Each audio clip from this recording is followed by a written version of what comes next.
Dapatkan koleksi buku karya Ustadz Dr. Ariful Bahri Hafizahullahu Ta'ala. Dan miliki segera buku ulama mazhab dan manhaj.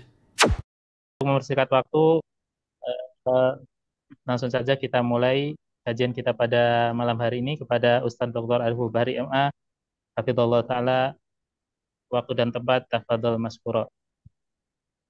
Bismillahirrahmanirrahim. Assalamualaikum warahmatullahi wabarakatuh.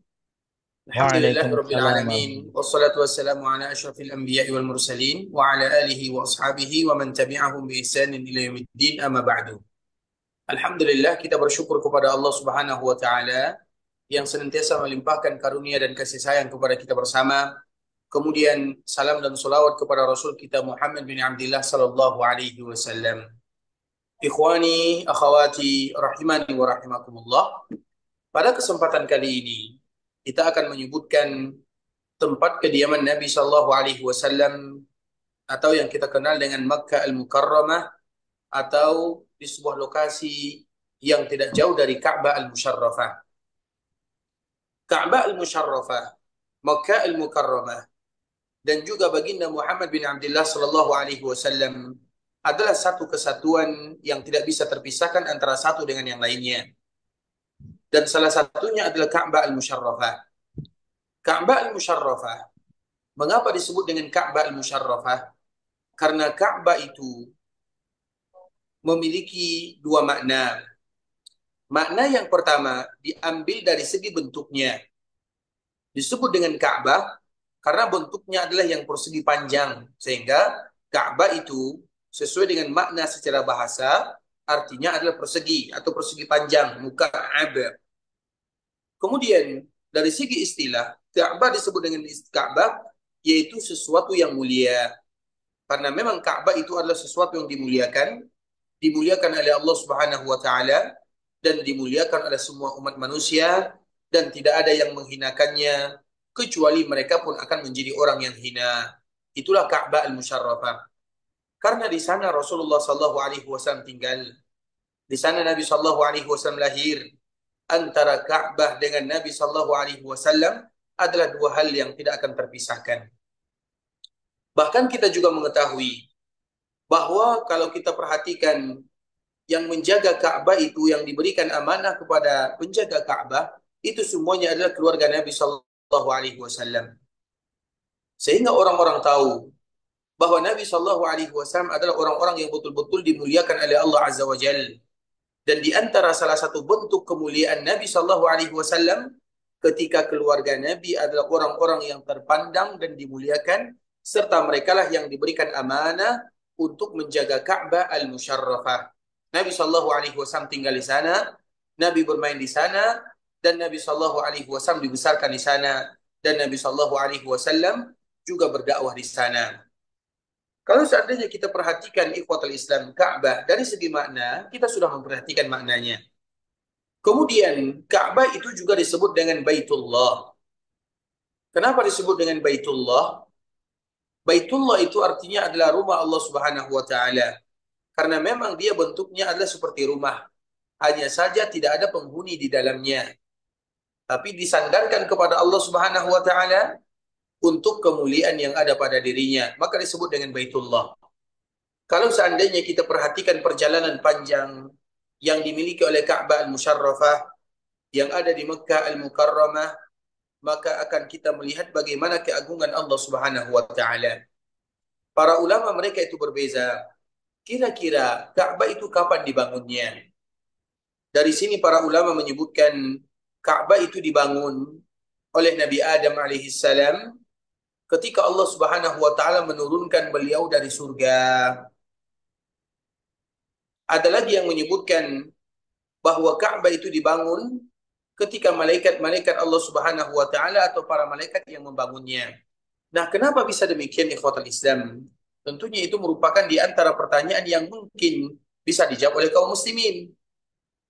Yang pertama, kalau seandainya Nabi Adam yang membangunnya, itu sesuatu yang wajar dan kita bisa membayangkannya.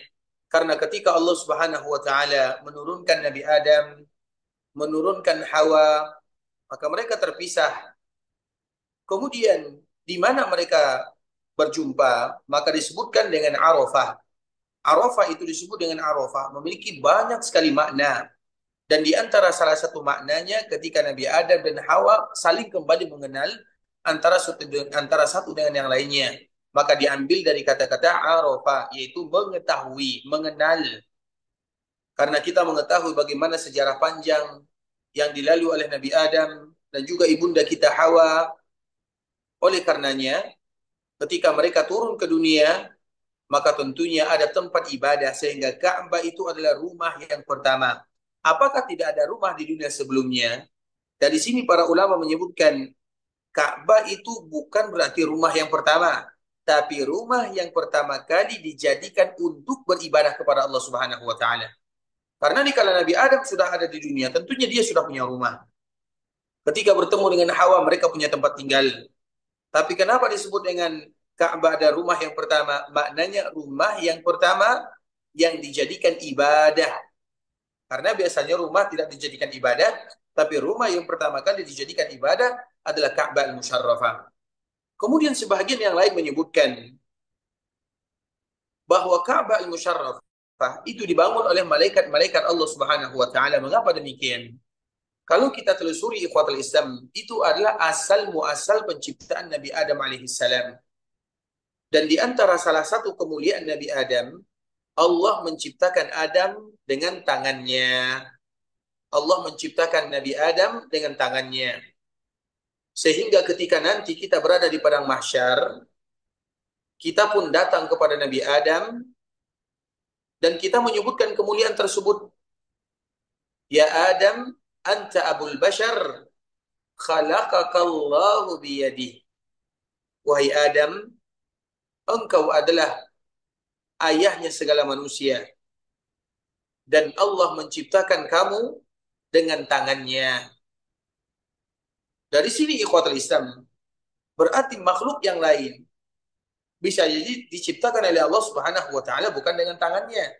Bisa jadi dengan kekuasaannya, bisa jadi dengan kalimatnya, bisa jadi dengan yang lainnya. Itu terkandung atau tergantung dan kembali kepada Allah Subhanahu wa taala. Tapi intinya Adam diciptakan dengan tangannya, artinya itu sebuah kemuliaan.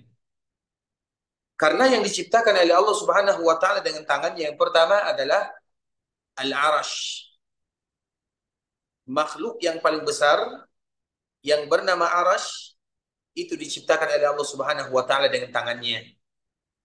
Yang kedua, Al-Qalam diciptakan oleh Allah Subhanahu wa taala dengan tangannya. Kemudian Nabi Adam diciptakan dengan tangannya. Kemudian surgatu jannatu aden diciptakan Allah Subhanahu wa taala dengan tangannya. Artinya 4 makhluk ini diciptakan oleh Allah Subhanahu wa taala dengan tangannya merupakan sebuah kemuliaan. Salah satunya Adam alaihissalam. Sehingga Nabi Adam ini ikhwatul Islam diciptakan oleh Allah Subhanahu wa taala dengan tangannya. Artinya Allah yang langsung menciptakan Nabi Adam. Kemudian ketika Allah Subhanahu wa taala menciptakan Nabi Adam dan Nabi Adam belum berwujud, maka Allah memberitahukan kepada para malaikatnya bahwa Allah akan menciptakan Adam. Ketika malaikat mengetahui Allah Subhanahu wa taala akan menciptakan makhluk yang akan tinggal di bumi, mereka pun mengatakan kepada Allah, "Ya Allah, kenapa engkau kembali menciptakan makhluk yang ada di bumi? Bukankah nanti mereka akan melakukan kerusakan? Bukankah nanti mereka akan melakukan pertumpahan darah?" Dan itu diceritakan oleh Allah Subhanahu wa taala di Al-Qur'an. Wa idz qala rabbuka lil malaikati inni ja'ilun fil ardi khalifah. Dan ketika Allah Subhanahu wa taala berkata kepada para malaikatnya, aku akan menciptakan khalifah. Dan khalifah itu ikhwatul Islam, kita harus tahu makna khalifah. Khalifah itu artinya yakhlufu ba'duhu ba'da. Sehingga disebut dengan khalifah. Yakhlufu ba'duhu ba'dan, khalafa yakhlifu, khalafa ba'dahum ba'da, yaitu mengganti antara satu dengan yang lainnya, maka disebut dengan khalifah. Artinya berarti sebelum Nabi Adam tinggal di bumi, sebelum manusia tinggal di bumi, maka sudah ada makhluk yang lain. Sehingga makhluk yang menggantikan makhluk yang pernah tinggal di bumi disebut dengan khalifah, yaitu yang mengganti makhluk yang sudah pernah ada di bumi. Sehingga kalimat ini adalah kalimat yang harus kita pahami maknanya, khalifah. Kemudian ketika Allah mengatakan yang demikian kepada para malaikatnya, maka langsung para malaikat memberikan sanggahan dan komentar. Ataj'alu fiha man yufsidu fiha wa yasfikud dima. Ya Allah, apakah engkau akan menciptakan orang-orang yang akan merusak bumi? Apakah engkau akan menciptakan orang-orang yang melakukan penumpahan darah, saling membunuh? Para malaikat ikhwatal Islam, mengapa mereka mengatakan seperti ini? Tentunya punya alasan. Dan di antara alasan mereka mengatakan kalimat ini, berarti orang-orang yang dulu menghuni bumi, mereka melakukan kerusakan, dan mereka melakukan penumpahan darah. Dua ini merupakan di antara sesuatu yang sudah diketahui oleh malaikat. Karena malaikat tidak mungkin berbicara kecuali mereka tahu. Dan yang mereka tahu, pengisi bumi yang ada di bumi Allah, itu merupakan orang-orang yang melakukan kerusakan dan melakukan pembunuhan. Makanya Allah Subhanahu wa Ta'ala dikala mengkabarkan, tiba-tiba malaikat langsung mengatakan, apakah engkau akan menciptakan di bumi orang yang melakukan kerusakan dan menumpahkan darah? Wa nahnu nusabbihu bihamdika wa nuqaddisu lak. Kami selalu memujimu, kami selalu mengagungkanmu. Artinya seolah-olah malaikat mengatakan, tidak usah kamu ciptakan orang yang akan, kalau engkau ciptakan orang yang akan menumpahkan darah, melakukan kerusakan, cukup kami yang selalu mengagungkanmu ya Allah. Maka Allah Subhanahu wa Ta'ala menutup ayatnya, inni a'lam, aku mengetahui yang mana kalian tidak tahu. Artinya ikhwatul Islam, dari sinilah mulai disebutkan oleh Allah Subhanahu wa Ta'ala, wa 'allama Adam al-asma'a kullaha thumma 'aradahum 'ala al-malaikati faqala anbi'uni bi asma'i haula. Ketika Allah Subhanahu wa Ta'ala menciptakan Nabi Adam, maka di saat itulah Allah menunjukkan bagaimana keunggulan Nabi Adam. Makhluk ini tidak sama dengan makhluk yang lainnya. Nabi Adam adalah makhluk yang dimuliakan oleh Allah. Sehingga Allah Subhanahu wa Ta'ala menyebutkan, walaqad karramna bani Adam. Kami muliakan Bani Adam, penciptaan mereka, keagungan mereka dimuliakan oleh Allah Subhanahu wa Ta'ala. Kemudian ikhwatul Islam, tentunya mereka mengatakan perkataan yang silaf, perkataan yang membuat mereka merasa malu kepada Allah Subhanahu wa Ta'ala. Kemudian mereka tentunya selalu mengelilingi arasy Allah Subhanahu wa Ta'ala. Kemudian pada akhirnya Allah Subhanahu wa Ta'ala pun, atau mereka diperintahkan oleh Allah Subhanahu wa Ta'ala untuk membangun Ka'bah, sehingga nantinya mereka berkeliling di sana. Kemudian setelahnya Allah Subhanahu wa Ta'ala kembali perintahkan kepada mereka untuk membangun Baitul Ma'mur. Dan Baitul Ma'mur itu juga di antara salah satu nama Ka'bah Al-Musharrafah. Dan Baitul Ma'mur itu kalau seandainya jatuh, maka jatuhnya langsung di atas Ka'bah Al-Musharrafah. Nah, di sanalah malaikat-malaikat Allah Subhanahu wa Ta'ala. Sehingga dari sini para ulama menyebutkan bahwa yang membangun Ka'bah itu adalah malaikat-malaikat Allah. Kenapa pula malaikat membangun Ka'bah? Apa alasannya?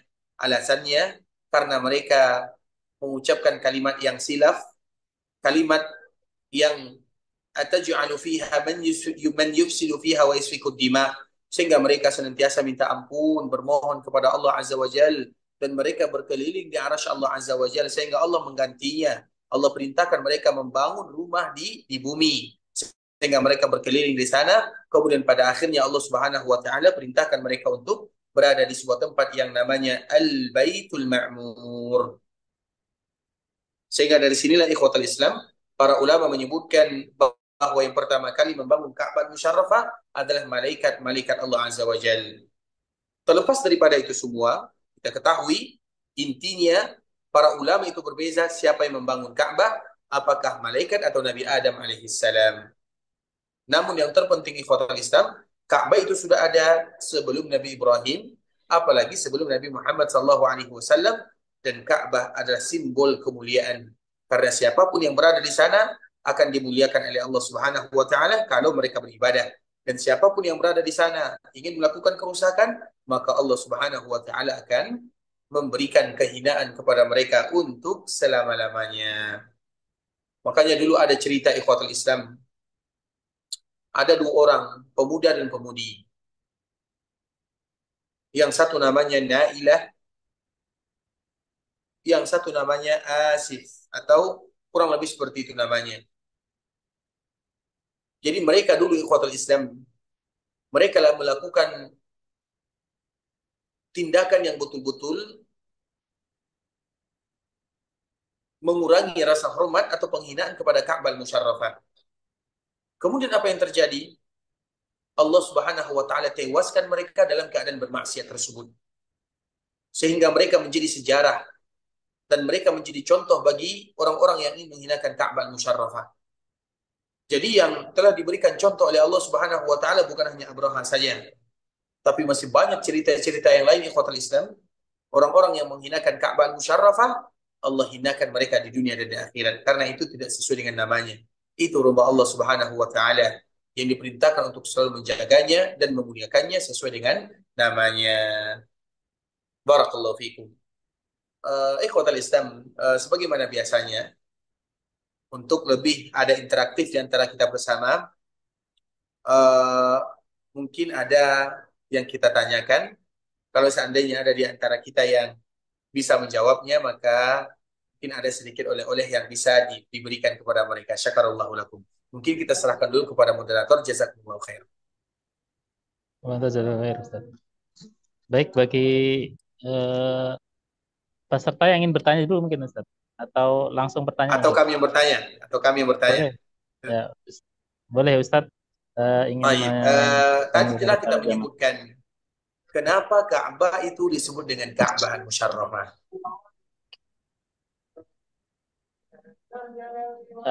Akhi Dira, tafadhal. Yang ingin menjawab, silahkan. Bismillah. Kenapa Ka'bah itu dia dinamakan Al-Musarrafah? Yang pertama, karena segi bentuknya yang menyerupai persegi panjang. Terus yang kedua, Baik. sesuatu yang dimuliakan oleh Allah Subhanahu wa taala dan dimuliakan oleh manusia. Sudah, Ustaz? Masya Allah. Barakallahu fiik. Syakarallahu lakum. Masya Allah. Jazakumullah khair. Jawabannya benar ya. Baik, itu Masya adalah di Allah. antara alasan penamaan Ka'bah al-Musyarrafah. Nanti insya Allah semoga dimudahkan, ada sedikit oleh-oleh dari panitia. Semoga Allah Subhanahu wa taala menjaga kita bersama. Baik, kemudian Insya Allah, pertanyaan Ustaz. yang kedua. Pertanyaan yang berikutnya atau pertanyaan yang kedua, apa alasan malaikat-malaikat Allah Subhanahu wa taala tidak mengizinkan untuk diciptakan yang namanya manusia? Silakan yang ingin menjawab bisa langsung bereaksi, mengangkat tangannya. Reaksi angkat tangan, silakan. Yang lain mungkin.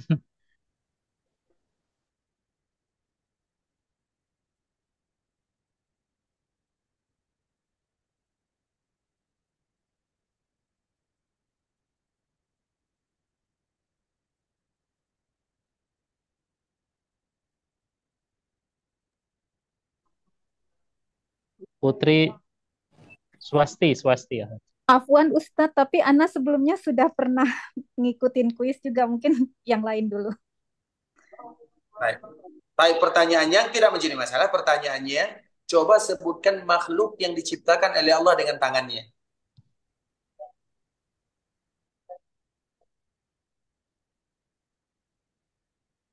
Silakan, Kepada Putri, Putri Zawanti. silakan.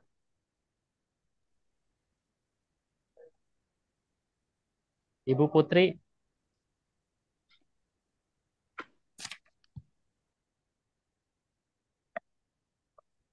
Bapak Budi Prawoto. Halo, Assalamualaikum Ustaz. Assalamualaikum warahmatullahi wabarakatuh. Sehat-sehat Ustaz. Alhamdulillah. Alhamdulillah, semoga Allah senantiasa menjaga Ustaz dan keluarga Amin, amin ya Rabb. juga akan Baik. selalu memberikan ilmunya kepada kita semuanya. Amin, amin. Mengenai pertanyaannya Ustaz, yang Allah ciptakan dengan tangannya, insya Allah yang pertama Arash, kemudian Al-Qalam, kemudian Nabi Adam, dan juga yang keempat surga atau Jannatul Aden.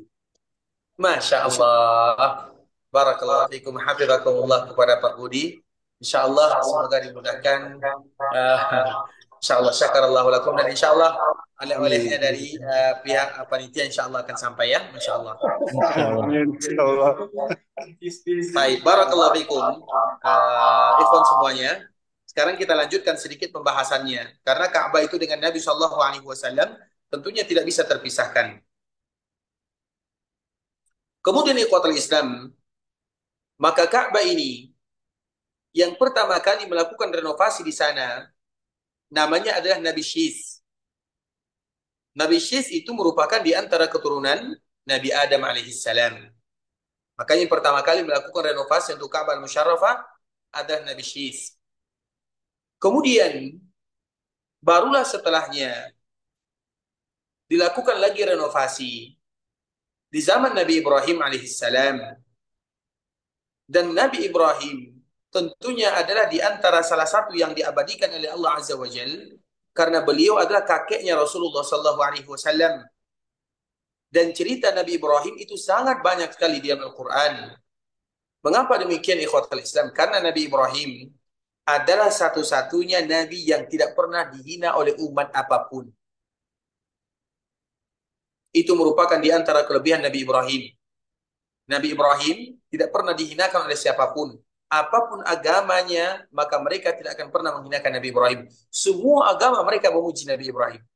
Sedangkan Nabi yang lain tentu ada yang menghinanya. Salah satunya Nabi kita Muhammad SAW. Nabi Muhammad kalau di dalam agama lain banyak yang menghinanya. Sedangkan Nabi Ibrahim yang dia terkenal dengan Abul Anbiya tidak ada yang menghinanya. Tentunya itu merupakan di antara salah satu simbol pembangunan Ka'bah al-Musyarrafah, sehingga Allah Subhanahu wa taala menceritakan tentang Nabi Ibrahim itu banyak sekali dalam Al-Qur'an, banyak sekali. Bagaimana ceritanya, bagaimana keadaannya, bagaimana Allah berikan kecerdasan kepadanya, itu semuanya disebutkan oleh Allah Subhanahu wa taala dalam Al-Qur'an. Dan di antara salah satunya adalah bagaimana dia kembali melakukan renovasi terhadap Ka'bah al-Musyarrafah.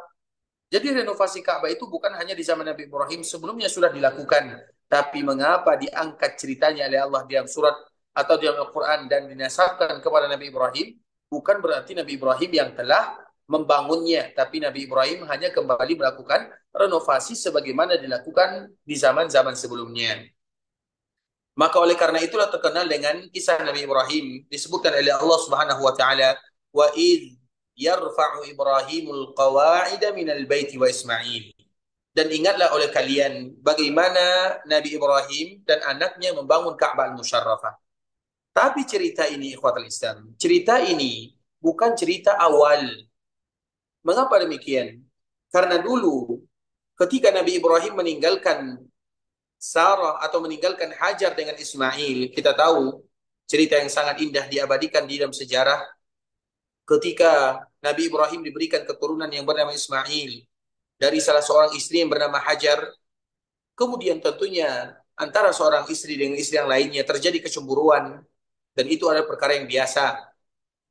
Sehingga ikhwatul Islam, Hajar ini selalu memakai ikat pinggang, dan biasanya memakai ikat pinggang itu atau sesuatu yang dililitkan di pinggang itu biasanya adalah tanda seorang pembantu.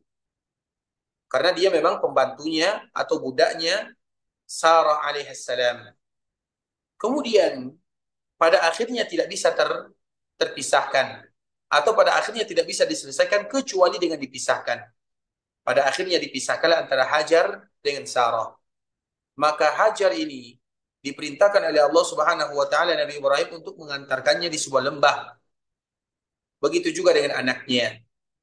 Kemudian singkat cerita, kita tidak perlu berlama-lama menceritakan kisah ini. Singkat cerita ikhwatul Islam, ketika Hajar berada di sana bersama anaknya, maka tentunya mereka ditemani oleh malaikat Jibril. Malaikat Jibril yang selalu menemaninya. Dan di antara salah satu pertolongannya adalah ketika Jibril menghentamkan atau memukulkan dengan sayapnya, maka keluar darinya yang namanya air. Makanya air yang keluar ini, yang kita kenal dengan zam-zam, atau zumazim, atau zamazam, salah satu namanya adalah hazimatu Jibril.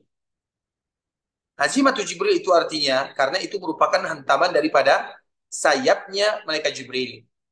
Kemudian sebelum itu ikhwatal Islam, sebelum itu terjadi, maka kita tahu Hajar pergi ke Bukit Safa, pergi ke Bukit Marwah, kemudian dia selalu mendengarkan suara.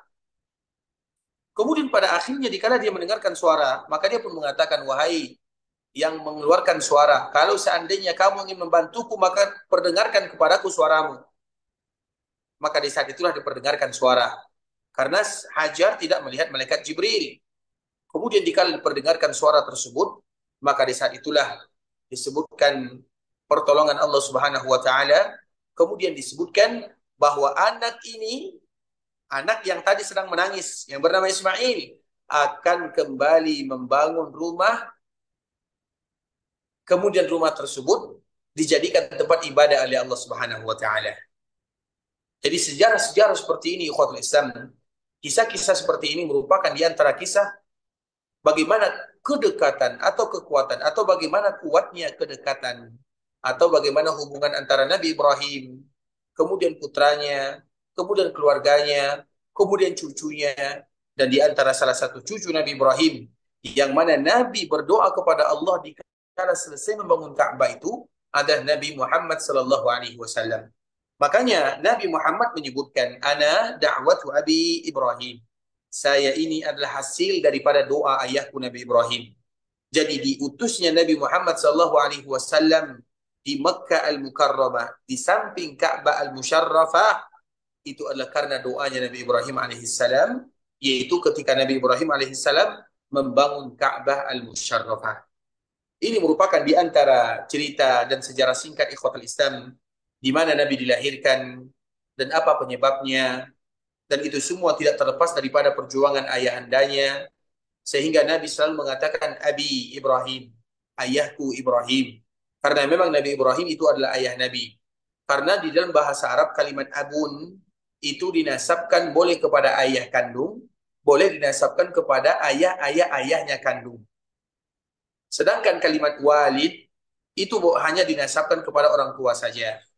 Sedangkan kalimat walid hanya dinasabkan kepada orang tua kandung saja.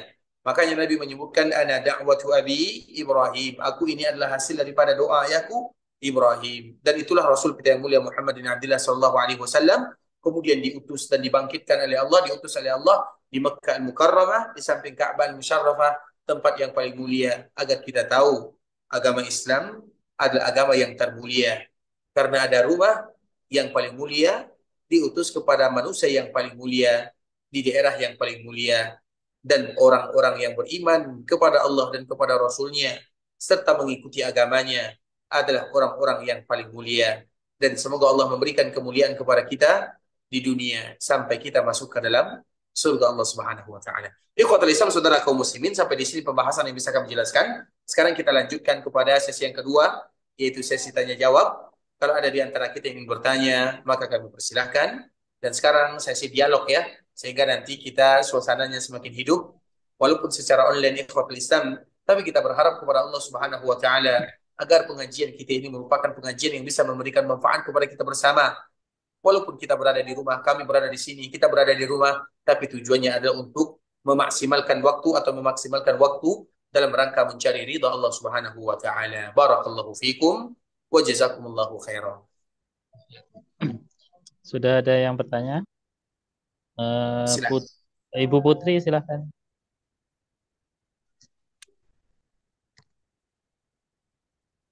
Ibu Putri silahkan.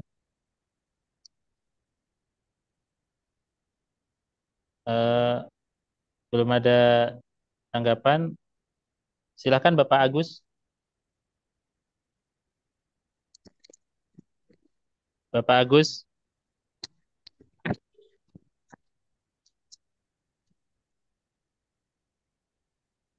Bapak Agus bisa dinyalakan mikrofonnya, silakan.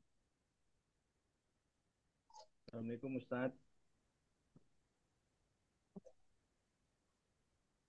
Assalamualaikum. Waalaikumsalam Assalamualaikum warahmatullahi warahmatullahi wabarakatuh. Semoga Allah selalu menjaga Ustadz dan keluarga di mana Ustadz berada. wabarakatuh. Saya ingin bertanya Ustadz, kan kita sedang mempelajari sejarah kisah-kisah Nabi atau Rasulullah periode Bi'tsah Makkah Ustadz ya. Nah, di periode itu poin-poin apa saja Ustadz yang bisa dapat kita ambil pelajarannya sehingga kita bisa menguatkan kecintaan kita kepada Nabi Muhammad SAW. Jazakallah khair Ustaz. Barakallahu fikum kepada Bapak Agus. Semoga Allah Subhanahu wa taala menjaga beliau, keluarganya, keturunannya dan juga kita bersama. Tentunya kiat-kiat agar kita mencintai Rasulullah sallallahu alaihi wasallam di antara salah satunya adalah seperti ini. Yang kita lakukan ini alasannya satu saja.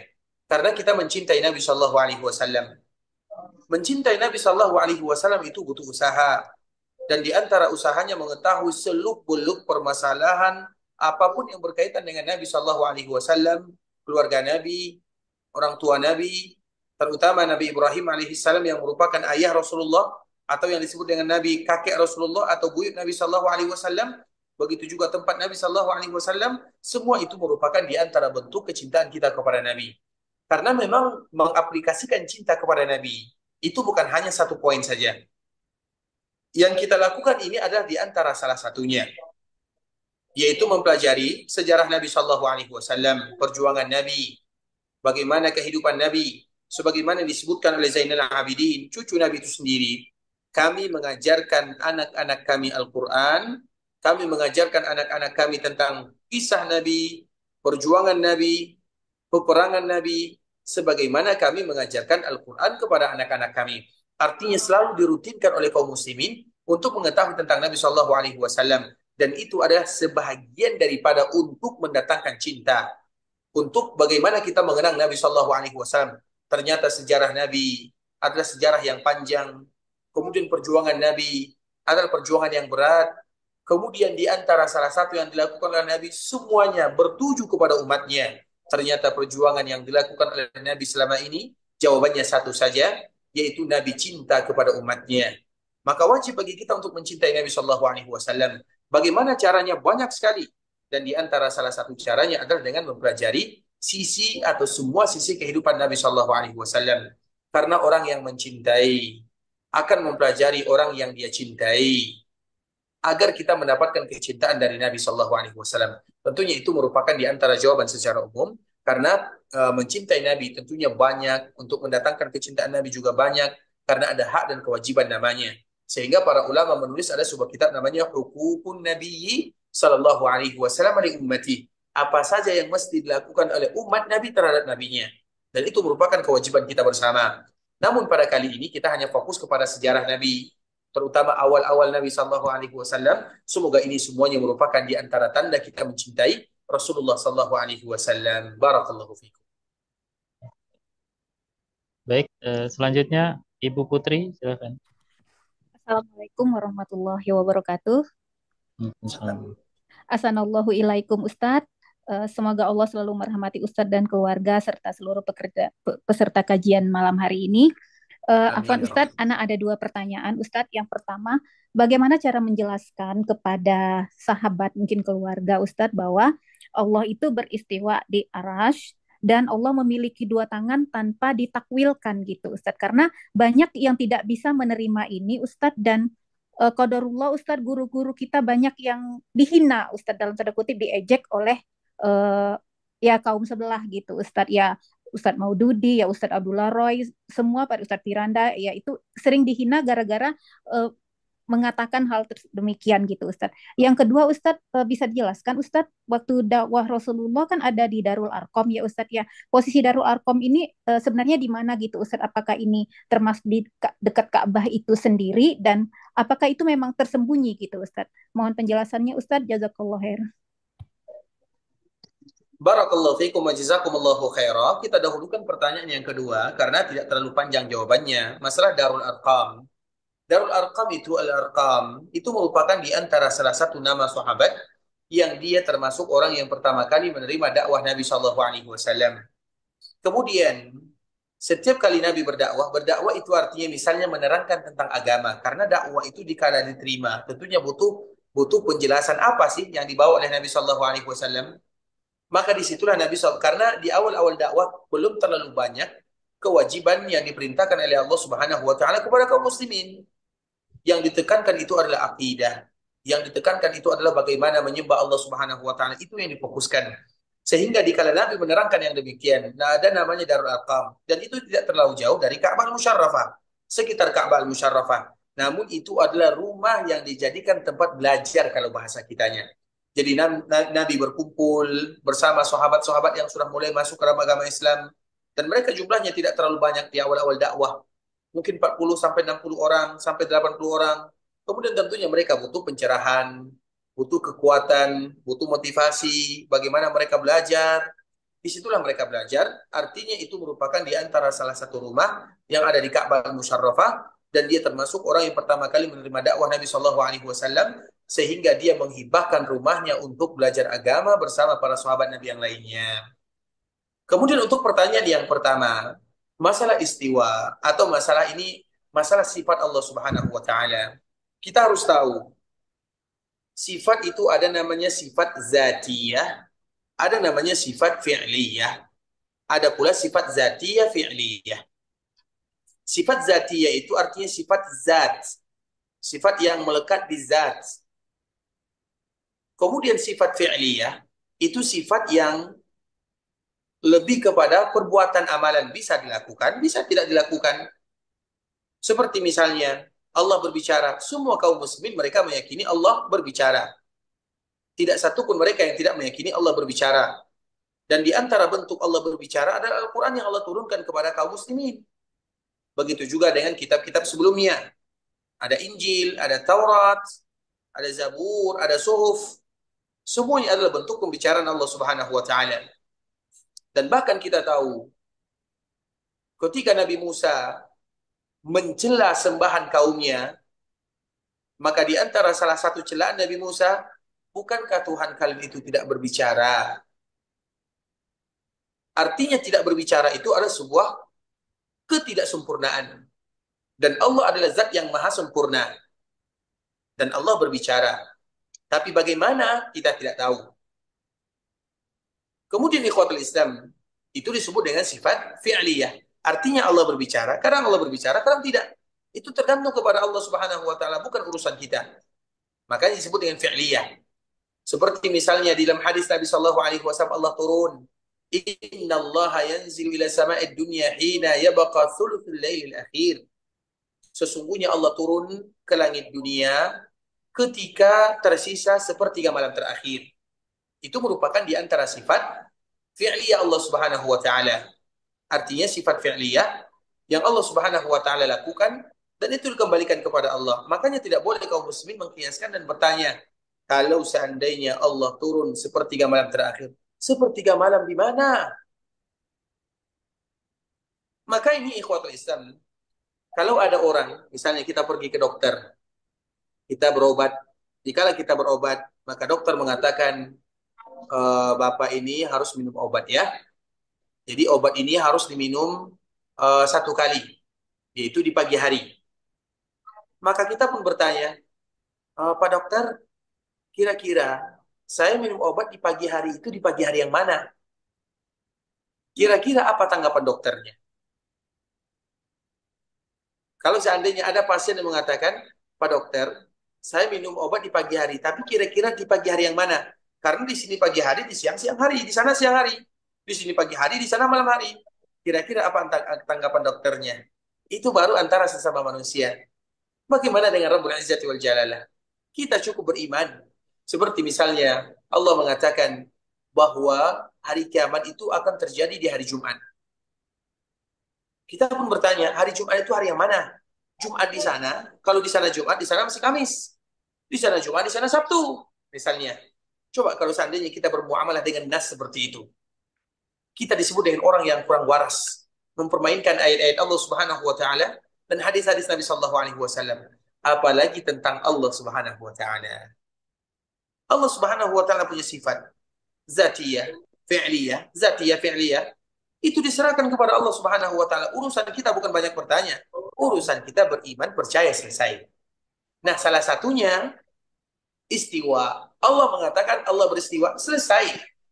Makanya jangan pernah muncul pertanyaan, kalau beristiwa berarti Allah di atas aras, berarti aras lebih besar dari Allah. Berarti kalau aras tidak ada, Allah terjatuh. Atau dari mana pertanyaan ini? Dari mana? Makanya tadi kita contohkan, kita analogikan kepada dokter. Coba kalau kita tanya ke dokter seperti itu, kira-kira apa yang kita terima? Kira-kira itu ada apa namanya yang biasa digantungkan di leher dokter itu, diambilnya, dipukulnya kita sebagai pasien. Kalau itu yang kita tanya. Apalagi sebagai makhluk Allah Subhanahu wa taala. Makanya kita itu bukan banyak bertanya. Sehingga karena banyak bertanya itulah muncul kalau seperti ini, kalau seperti itu, kalau seperti itu. Misalnya kalau Allah punya wajah, kalau Allah punya tangan, kalau. Bukan itu kewajiban kita. Kewajiban kita beriman tanpa mentakwil, tanpa mentafwid, tanpa mentaktil, tanpa mentakif, tanpa mentamsil. Itu adalah kewajiban kita. Makanya kita harus tahu jati diri kita itu siapa. Kita itu hanya sekedar hamba. Hamba itu ikhwatul Islam. Seperti kita selalu menganalogikan. Kalau kita punya pembantu di rumah, kita suruh dia cuci piring. Kenapa harus saya cuci piring? Apa alasannya? Kita suruh lagi dia ngepel misalnya. Kenapa suruh saya ngepel? Ngepel misalnya. Saya suruh ini. Kira-kira kita sebagai majikannya, kita apakan pembantu seperti ini? Ya, kita usir dan sebelum kita usir mungkin kita kasih jatah dulu. Kita tek dulu kepalanya seperti itu. Kita kasih pelajaran. Tugasmu bekerja, bukan bertanya. Dan kita adalah hambanya Allah Subhanahu wa taala. Kita Abdullah, maka nama kita Abdullah. Dan Allah menyebutkan la yus'al amma yaf'al wa yus'alun. Allah itu tidak ditanya apa yang Allah lakukan. Allah mau bersemayam di atas langit, silahkan. Allah bersemayam di atas aras, silahkan. Allah mau bersemayam di atas kursi, silahkan. Allah bersemayam. Itu bukan urusan kita. Urusan kita adalah percaya. Begitu juga dengan sifat-sifat yang lainnya. Allah mengatakan punya ini, Allah mengatakan punya itu. Setiap yang Allah katakan, kita mengatakan sami'na wa ata'na, dan kita menyandarkan kepada Allah tanpa kita menyerupakan Allah dengan makhluknya. Allah tidak akan pernah sama dengan makhluk. Tak ada orang yang menyerupakan Allah dengan makhluk. Hanya saja cara memahaminya. Begitulah keedah yang sangat mudah ikhwatul Islam. Dan kaidah ini akan semakin sulit kalau kita banyak bertanya. Seperti ini, seperti ini, seperti ini. Makanya dalam masalah seperti ini, para sahabat, para ulama, mereka kenapa tidak banyak bertanya? Sehingga kita lihat kitab-kitab para ulama, kenapa tidak terlalu banyak pembahasan tentang akidah? Artinya, akidah itu penting. Tapi kenapa mereka pembahasan akidah tidak terlalu banyak? Karena semua orang paham. Semua orang paham. Paham akidah, jelas. Seperti ini, jelas. Jadi, misalnya kita lihat akidah tahawiyah. Itu hanya berapa lembar saja.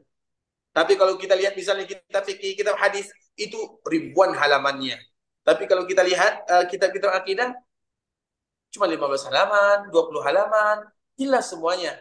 Tidak perlu dipertanyakan. Karena semakin banyak kita bertanya, maka kita akan memasukkan akal kita ke sana. Dan sebagaimana disebutkan oleh Imam Syafi'i, sebagaimana kekuatan kita punya batas, maka akal kita juga punya batas. Jangan dipaksakan sesuatu yang di luar kehendak kita. Sedangkan masalah apa namanya dicela, dicaci itu perkara biasa. Jadi kita juga tidak boleh baper ya. Artinya kita menerangkan diterima alhamdulillah, tidak diterima kita saling mendoakan. Semoga Allah menjaga kita, menjaga saudara-saudara kita, dan Allah mengampunkan kita semuanya, dan Allah Subhanahu wa taala mengampunkan semua kaum muslimin yang ada di dunia. Barakallahu fikum. Jazakallah khair Ustaz, Masya Allah jelas sekali Ustaz. Mungkin rehat sebentar Ustaz. Wilayah Bekasi azan Ustaz. Nanti setelah azan Baik, kita silakan. lanjutkan mungkin 2 atau 3 pertanyaan lagi setelah azan. Atau silakan azan, mungkin yang wilayah lain belum azan, atau setelah azan mungkin silakan dipertanya, juga tidak menjadi masalah, bebas. Baik.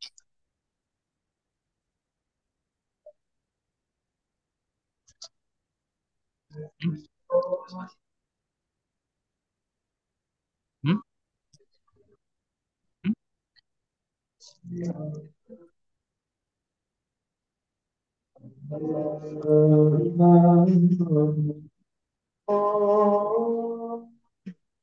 أشهد أن لا إله إلا الله أشهد أن محمدا رسول الله أشهد أن محمدا رسول الله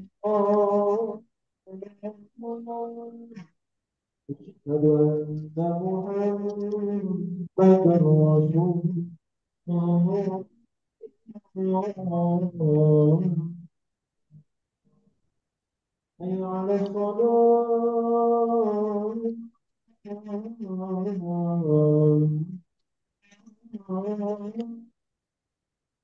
حي على الفلاح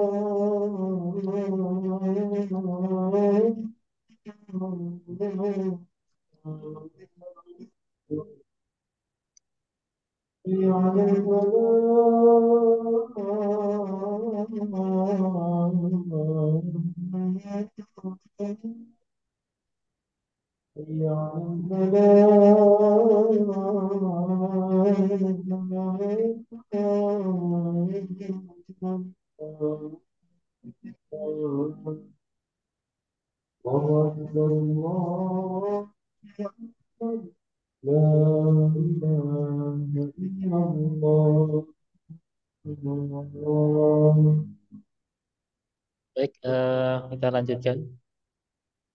Ada yang ingin bertanya, Bapak Azril Suhardi. Silakan Pak Azril. Pak Azril. Pak Azril, boleh dinyalakan mikrofonnya, silakan Pak.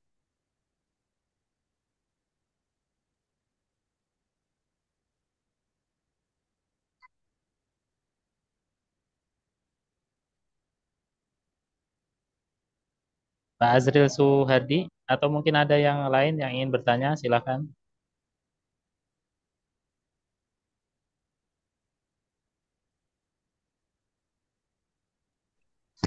Afwan Yang Ustadz, lain udah yang ada. Afwan Ustadz, kalau belum ada yang nanya, Anda boleh tambah pertanyaan. Tafadhol, silakan. Tafadholi. Afwan Ustadz, untuk masalah wahyu yang terakhir turun kepada Rasulullah Shallallahu Alaihi Wasallam itu kan secara umum yang Anda belajar waktu sekolah itu Ustadz kan Al-Maidah ayat 3 itu Ustadz. Karena kemarin Anda sempat ada dengar di kajian, tapi Anda karena nggak ada sesi tanya jawabnya, Anda nggak bisa bertanya gitu Ustadz. Jadi setelah Rasulullah Haji Wada, apakah karena ada yang mengatakan bahwa masih ada wahyu yang turun gitu Ustadz, dan yang terakhir turun itu marah salah satu ayat di surat Al-Baqarah Ustadz. Mohon penjelasannya Ustadz, jazakallah khair. Barakallahu fikum wa jazakumullahu khairan. Berkaitan dengan wahyu yang turun terakhir, kalau kita perhatikan baik-baik, kalau kita perhatikan bahwa Al-Maidah, Al-yawma akmaltu lakum dinakum wa atmamtu alaikum ni'mati wa raditu lakum Islam dina, itu turun ketika Nabi Shallallahu Alaihi Wasallam melakukan haji wada. Tentunya kita bertanya, kapan haji wada? Maka haji wada itu dilakukan pada tahun ke-10 Hijriah, yaitu di bulan Zulhijjah. Kemudian kita pun bertanya lagi, kapan Nabi Shallallahu Alaihi Wasallam meninggal? Maka Nabi Shallallahu Alaihi Wasallam meninggal di bulan Rabiul Awal. Berarti dari haji wada sampai Nabi wafat, maka masih ada tersisa 3 bulan.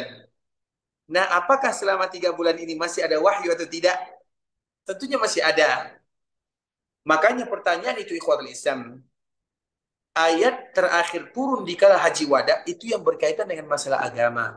Bahwa agama ini sudah disempurnakan oleh Allah Subhanahu wa taala. Sedangkan yang terakhir turun adalah firman Allah Subhanahu wa taala dalam surah Al-Baqarah, "Wattaqu yawman turja'una fihi ila Allah." Wattaqu yawman turja'una fihi ila Allah, thumma tuwaffa kullu nafsin ma kasabat wa hum la yudzamun. Sebagaimana disebutkan oleh Allah Subhanahu wa taala di dalam surah Al-Baqarah ayat 281, wattaqu yawman turja'una fihi ila Allah. Nah, ayat ini adalah ayat di mana ayat terakhir diturunkan oleh Allah Subhanahu wa taala kepada Nabi. Itu merupakan nasihat yang paling indah bagi seluruh kaum muslimin. Dan ini pas ikhwatul Islam. Kenapa pas? Karena artinya wattaqu yawman turja'una fihi ila Allah. hendaklah kalian senantiasa ingat akan suatu hari di mana kalian semua akan kembali kepada Allah Subhanahu wa taala. Tsumma tuwaffa kullu nafsin ma kasabat. Kemudian semua manusia akan diwafatkan oleh Allah Azza wa Jalla. Artinya sesuai dengan nasihat Allah Subhanahu wa taala, bagaimanapun kita hidup di dunia tidak akan berlama-lama. Suatu saat nanti pasti kita akan kembali kepada Allah. Sedangkan kalimat al-yauma akmaltu lakum dinakum itu adalah bagian daripada agama, bagaimana agama Islam adalah agama yang sempurna. Kemudian dengan kesempurnaan agama Islam, maka semua kita akan wafat. Nabi pun yang pertama kali wafat, dan itu merupakan musibah yang paling melanda dunia. Oleh karenanya, tidak salah apa yang kita dengarkan, bahwa al-yawma akmaltu lakum dinakum terakhir, tapi dari sisi apa? Sedangkan wattaqu yawman turja'una fihi ila Allah, dari segi mana pula? Jadi ada namanya nisbah. Seperti misalnya nisbah itu apa artinya? Seperti misalnya saya tahu karena saya di Madinah. Saya tahu bahwa sekarang di Madinah sedang turun hujan misalnya. Sedangkan moderator misalnya dia tidak tahu. Kenapa? Karena dia tidak sedang berada di Madinah. Itu namanya nisbah. Nisbah itu artinya dinasabkan kepada orang yang tahu, yang ini tidak tahu. Begitu juga dengan ayat, nisbahnya kepada siapa, kemudian momennya momen apa. Itu disebut dengan nisbah. Barakallahu fiik. Jazakallah khair Ustadz. Syakarallah.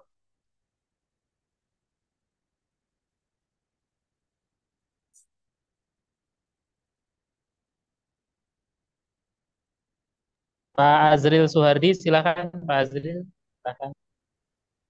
Mic-nya bisa dinyalakan, mikrofonnya.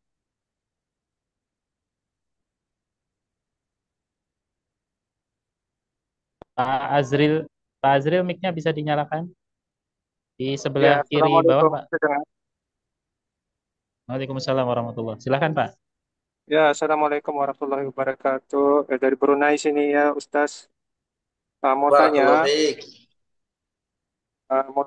itu satu soalan tentang ini sunnah ya, yang di mana segelintir orang mengatakan yang mereka mengikuti, mereka berada apa tuh, mengatakan yang mereka itu ahli sunnah wal jamaah, tetapi bila pada faktanya masih mengamalkan pembawaan nenek-nenek moyang mereka.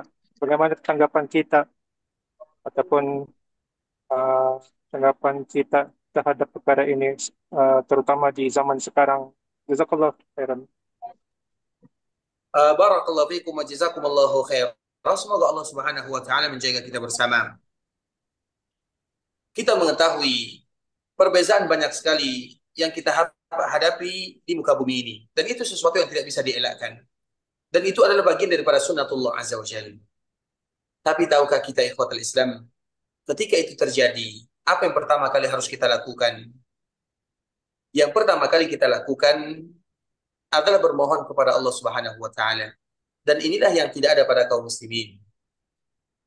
Setiap apapun perbezaan ikhwatul Islam, semua orang mengaku seperti ini, semua orang mengaku seperti itu.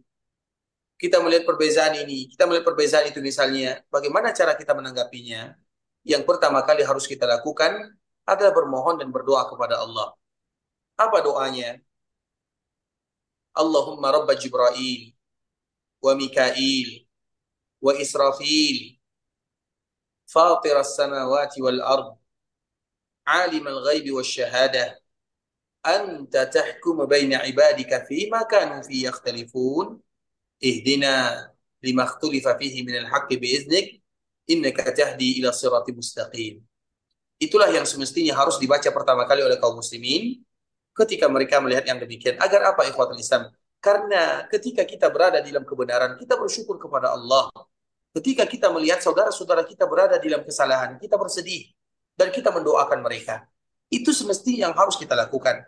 Bukan berarti harus kita bangga melihat mereka salah, tidak.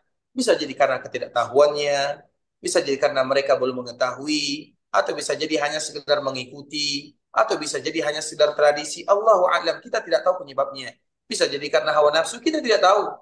Makanya dikala kita melihat saudara-saudara kita, mungkin mereka mengaku ahlu sunnah, kami ahlu sunnah. Karena ahlu sunnah itu tidak hanya dengan ucapan. Ahlu sunnah itu adalah dengan amalan, tindakan, perbuatan. Itu buktinya. Pengakuan itu mudah, semua orang bisa mengaku. Tapi apa buktinya? Karena ahlu sunnah wal jamaah. Sunnah berarti sunnah Nabi. Jamaah ikut jamaah Nabi. Jamaah para sahabat Nabi. Sesuai dengan namanya. Berarti kita harus ikut sunnah Nabi dan jamaah para sahabat Nabi. Maka disebut dengan ahli sunnah wal jamaah. Nah sekarang bagaimana semua orang mengaku? Bagaimana kita, makanya kita selalu bermohon kepada Allah agar Allah memberikan hidayah kepada kita untuk mendapatkan kebenaran. Kemudian kalau seandainya Allah berikan kepada kita taufik, kemudahan ini mengetahui mana yang benar, mana yang salah, tinggal bagaimana kita menyampaikan kepada orang lain dengan sesuatu yang kita miliki atau sesuatu yang kita ketahui. Dengan cara-cara tentunya berdoa kepada Allah agar Allah memberikan hidayah kepada mereka, tidak ada cara yang lain. Karena tentunya memaksa tidak ada manfaatnya ikhwatul Islam, paksaan, celaan, cacian itu tidak ada gunanya. Tapi tentunya dengan berdoa kepada Allah, kemudian dengan berusaha sesuai dengan apa yang kita punya, itulah solusinya yang harus kita lakukan. Dan semoga Allah menjaga kita, senantiasa membuat kita istiqamah dalam agama. Barakallahu fiik. Jazakallah khairan Ustaz. Ada lagi yang bertanya, Ustaz? Iya, Jabri. Silakan. Apakah Rasulullah SAW pernah mengalami krisis-krisis mental yang harus beliau hadapi di dalam dakwah, Ustaz? Lalu apa yang beliau lakukan dalam menghadapi krisis tersebut? Jazakallahu Barakallahu khairan. fiikum ikhwatul Islam, saudara kaum muslimin, kaum muslimin ikhwani akhwati rahimani wa rahmakumullah.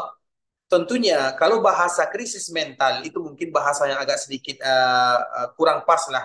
Kita sematkan kepada Nabi Shallallahu Alaihi Wasallam. Krisis mental itu bahasanya seorang yang hatinya betul-betul sudah jatuh ke bawah, atau seolah-olah mereka tidak lagi memiliki sandaran yang kuat, maka disebut dengan krisis mental. Mungkin bahasa seperti ini kita rubah menjadi bahasa yang lain untuk Nabi Shallallahu Alaihi Wasallam. Apakah Nabi Shallallahu Alaihi Wasallam di dalam dakwah pernah merasakan misalnya kegaduan, atau Nabi Shallallahu Alaihi Wasallam pernah merasa galau ataupun yang semisalnya? Tentunya Nabi Shallallahu Alaihi Wasallam pernah merasakan dan sering Nabi merasakan yang demikian. Artinya Nabi Shallallahu Alaihi Wasallam selalu atau sering atau kadang-kadang Nabi Shallallahu Alaihi Wasallam sedih, perasaannya bagaimana? Makanya salah satunya adalah surat Ad-Duha. Sehingga surat Ad-Duha itu ikhwatul Islam itu adalah di antara salah satu, karena kadang-kadang Nabi Shallallahu Alaihi Wasallam sebagaimana manusia biasa, Nabi Shallallahu Alaihi Wasallam terlambat menerima wahyu, sehingga Nabi Shallallahu Alaihi Wasallam tidak bisa berbuat apa-apa karena pertolongan. Biasanya misalnya kita sedang melakukan sesuatu, kemudian ada orang yang biasa menolong kita, kemudian tiba-tiba ketika kita melakukan sesuatu pertolongan terlambat, maka kita akan galau, kemudian kita akan sedikit ada sedih misalnya. Itu juga dilakukan oleh Nabi Shallallahu Alaihi Wasallam. Salah satunya seperti misalnya ketika terlambat wahyu turun. Ketika wahyu terlambat turun, datanglah Ummu Jamil. Ummu Jamil itu siapa? Ummu Jamil itu istrinya Abdul Uzza. Abdul Uzza itu siapa? Paman Nabi itu sendiri, yang bernama Abu Lahab. Istrinya bernama Ummu Jamil. Apa kata Ummu Jamil? Pernah dia mengatakan kepada Nabi Shallallahu Alaihi Wasallam, wahai Muhammad, apakah wahyu tidak lagi turun kepadamu? Mana dukun-dukunmu? Mana jin-jinmu? Jinmu sudah meninggalkanmu. Tuhanmu sudah pergi. Tentunya kalimat-kalimat ini membuat Nabi sedih. Karena memang pada waktu itu wahyu tidak turun. Tambah lagi dengan ungkapan-ungkapan yang pedas dari seorang wanita yang pedas mulutnya kepada Nabi Shallallahu Alaihi Wasallam yang bernama Ummu Jamil. Dia adalah istrinya Abu Lahab. Sehingga Nabi berada dalam kesedihan, kegundahan. Pada akhirnya Allah turunkan wadduha. Makanya di dalam ayat Ad-Duha ini, wadduha wal laili idza saja ma wadda'aka rabbuka wa ma qala. Kenapa ada ayat ini? Allah tidak akan pernah meninggalkanmu untuk selama-lamanya. Artinya wahyu terlambat turun bukan karena Allah meninggalkan Nabi, tapi karena ada hikmah di dalamnya. Makanya ma wadda'aka rabbuka wa ma qala. Dan itu adalah di antara bentuk kesedihan yang dirasakan oleh Nabi Shallallahu Alaihi Wasallam. Begitu juga misalnya ketika istri Nabi wafat, paman Nabi wafat, itu bukan perkara yang mudah. Istri yang selama ini menolong Nabi, yang bersama Nabi, istri yang tegar, istri yang kuat, Allahu Akbar, meninggal. Paman Nabi yang selalu bersama Nabi, benteng dakwah Nabi, meninggal. Tidakkah Nabi sedih? Maka dengan kesedihan Nabi, ada ayat yang Allah turunkan, yaitu surat Yusuf. Kita tahu surat Yusuf itu adalah surat yang sedih. Tapi kesedihan tersebut ketika kita membacanya membuat kita semangat. Begitu juga dengan Nabi Shallallahu Alaihi Wasallam. Jadi itu perkara yang melanda manusia-manusia biasa. Begitu juga dengan Nabi Shallallahu Alaihi Wasallam. Barakallahu.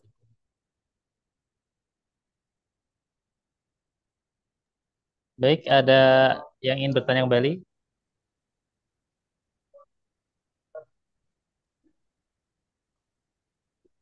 Baik, kelihatannya sudah tidak ada yang ingin bertanya, Ustaz. Baik, barakallahu fiikum. Karena mungkin Isya juga sudah lewat ya, artinya sudah Nah, mulai orang salat Isya ya. Barakallahu fiikum, nah, jazakumullahu khairan, ikhwatal Islam. Masya Allah, semoga pertemuan kita kali ini betul-betul memberikan manfaat kepada kita bersama, memberikan motivasi di setiap gerak-gerik kita agar kita ingin diridhai oleh Allah Subhanahu wa taala. Mungkin pembahasan kita ini pembahasan yang sering kita mendengarkan, tapi tujuan kita adalah ingin menghabiskan waktu kita dalam rangka beribadah kepada Allah Subhanahu wa taala, dan semoga apa yang kita lakukan diridhai oleh Allah Subhanahu wa taala, dan kita senantiasa mendapatkan keberkahan dari mempelajari seorang sosok atau seorang manusia yang paling dicintai oleh Allah Subhanahu wa taala. Barakallahu fiikum wa jazakumullahu khairan. Yang benar dari Allah Subhanahu wa taala, yang salah dari diri kami pribadi karena kurang ilmu kami, karena kebodohan dan kejahilan kami mohon dimaafkan. Dan kita tutup dengan doa kafaratul majlis. Subhanakallahumma bihamdika asyhadu an la ilaha illa anta astaghfiruka wa atubu ilaik. Assalamualaikum warahmatullahi wabarakatuh. Assalamualaikum. Jazakumullah khair pada Ustadz Dr. Ariful Bahri. Semoga Allah menjaga beliau dan juga keluarganya. Dan mungkin kita cukupkan, insya Allah Ta'ala kita bertemu di 2 pekan lagi, insya Allah. Jadi akan kita umumkan melalui grup Barakallahu Fikum. Mungkin sampai di sini kajian kita pada malam hari ini. Kurang lebihnya Ana sebagai moderator mohon maaf jika ada kekurangan. Barakallahu Fikum. Wassalamualaikum warahmatullahi wabarakatuh. Waalaikumsalam warahmatullahi wabarakatuh. Jazakallah khair Ustaz, sehat selalu. Sehat selalu, Ustaz Arif. Amin. Dari Sabandi. Amin ya Rabb, amin ya Rabb, amin ya Rabb. Sabandi Agus. يا عبادي الذين أسرفوا على أنفسهم لا تقنطوا من رحمة الله